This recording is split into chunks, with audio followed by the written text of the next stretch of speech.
বন্ধু, একটা দাদা বলি, শুনতে চাস? হ্যাঁ বল, আমার আইকিউ খুব হাই।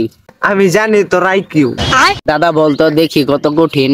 আচ্ছা বন্ধু বলতো, একজন মানুষ চাঁদে গিয়ে বিয়ে করলো, কিন্তু পৃথিবীর তোর বউ আছে, সে কিভাবে বাচ্চার বাবা হবে পৃথিবীতে? কত? নিশ্চয়ই চাঁদে একটা কোনো প্রযুক্তি আছে।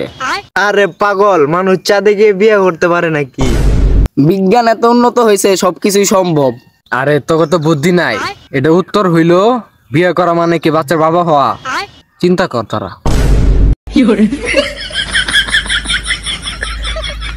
ঠিক আছে, এবার আমি একটা ধাঁধা বলতেছি। ও আচ্ছা, কহ দিই তোর দাদা কেমন হয়। বল, একটা জিনিস সব জায়গায় ঢুকতে পারে না কিন্তু সব জায়গায় পাওয়া যায়, ওইটা কি? বৃষ্টির পানি।